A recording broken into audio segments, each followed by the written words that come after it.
So for Module 1, we basically focused on what inclusion was, and what I understood inclusivity to be is that it provides all students with access to flexible learning choices and effective paths for achieving their educational goals in spaces where they experience a sense of belonging.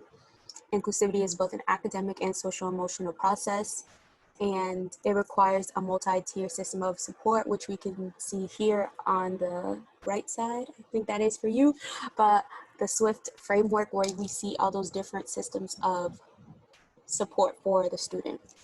The second key takeaway was the 5 big ideas, which are basically a spectrum of least to most change that educators and schools decide a child needs to succeed in school. Within those changes, different tools, systems, etc. are implemented to assure that the student is learning to the full capacity in the least restrictive environment. And that brings us to the legalities, and basically ADA, Section 504, and IPs are key pieces of legislation that relate to special education and inclusion. And as we know, students with special needs are not always given the proper education they deserve, and these are just legislations that protect their rights to an effective education. When it comes to implementation of inclusivity, to implement inclusivity in the classroom, you need to make sure that all of the needs of your students are being met. And that can be by having different systems within your classroom, like small group work with the teachers while the other students are working in those small groups, and then rotating every like 15 minutes depending on the activity, where in those groups the teacher can have that not one-on-one, but one-on-one time with those students and can do skills building or probing and really work with the needs of those kids. And although these are some suggestions I plan to use to implement inclusivity in my classroom, we all know there are many challenges, like the inability to plan for all of my potential learners, but that doesn't mean I shouldn't try. And moving forward, I want to become an advocate for inclusivity. As we know, it's not being pushed for in all schools. I grew up in Catholic schools. They did not care at all what your needs were. So it was their way, or you needed to get out and figure out a different school. And also speak to experts about ways to improve what I'm doing at the moment in my classroom and what I can do better, because that's the only way I can give my students the education they deserve.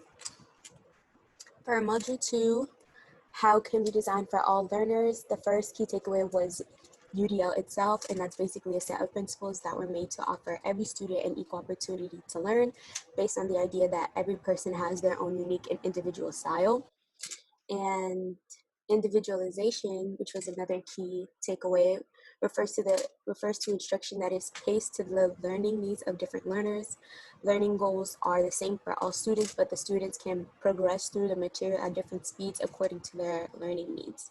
And that also brings to accessibility, which typically refers to the way which educational institutions and policy ensure, or at least try to ensure, that students have equal and equitable opportunities to take full advantage of their education. When implementing UDL, I want to use systems like Goldbook, which is actually a system that, like a website that Leslie showed us in her presentation. And basically, I want to use that to like help guide my thinking, give me ideas, and constantly put the UDL principles into practice. And also having people who are more experienced teach me and guide me and correct me. I am a first-time teacher, so I'm not aiming for perfection, like I said on my last slides, but I do want to try my best, and I can do that without support. And if my school isn't going to support me and they don't believe in inclusivity, I have my fellow Donovans, or I have the internet, like this resource Goldbook. And moving forward, I would like to take PD and courses specifically on implementing UDL. And then for Module 3, what is a disability? Basically, disability was just like a hard word to define, because as we'll talk about in a second, it depends on which model you're looking at. But basically, a disability is a different ability of, but not limited to, processing, understanding, living, and many more things that pose as difficulties to the individual person, depending on the barriers that are present. And I'll get into the barriers in a second. There are different types of disabilities, and two of them are like high incidence disabilities and low incidence. And high incidence disabilities are basically those that are very specific, that are very commonly found. They're typically called specific specific learning specific disabilities, like dyslexia, autism, OCD, schizophrenia, ADHD, like those really commonly like found and engaged ones that we see in the classroom or just in life. Low incidence are disabilities that are not commonly found, so like deafness, deaf blindness, orthopedic impairments, TBI, intellectual disabilities. So now there are two models to look at disabilities. And basically the first one is a medical model, and that basically sees the individual, like the individual is impaired and that's their problem. And they typically look for cures rather than creating a world that includes people with disabilities, like without barriers. So for the social model, this is more of the one that I gear towards, and it's basically society is the problem. People and our ideas, attitudes, laws, and the way that we designed our environment are what cause the disability. The individual isn't at fault.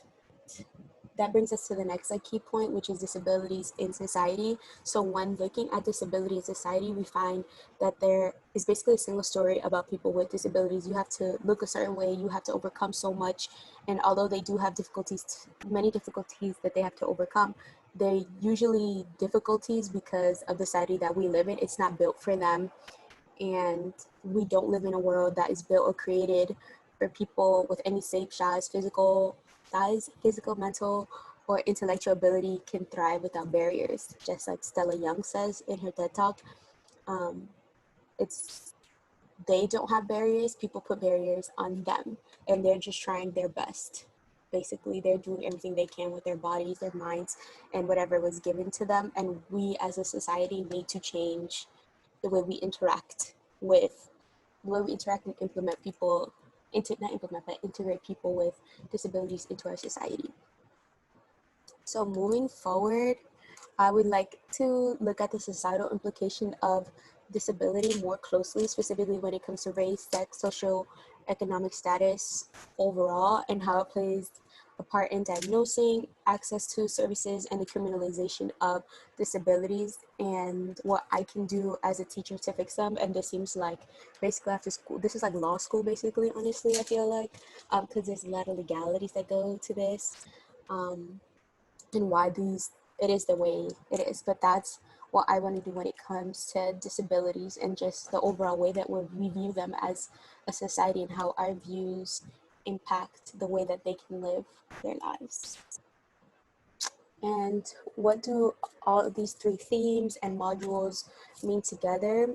Basically, that there is no inclusivity without taking into account and implementing design for all, and designing your classroom for the most common disabilities and having those systems already in place so that when you get a more specific and uncommon disability in the classroom, like a deaf student, you just have to adjust to those specific needs. You already have options as a norm. Diversity is celebrated in the classroom, and more learning can take place.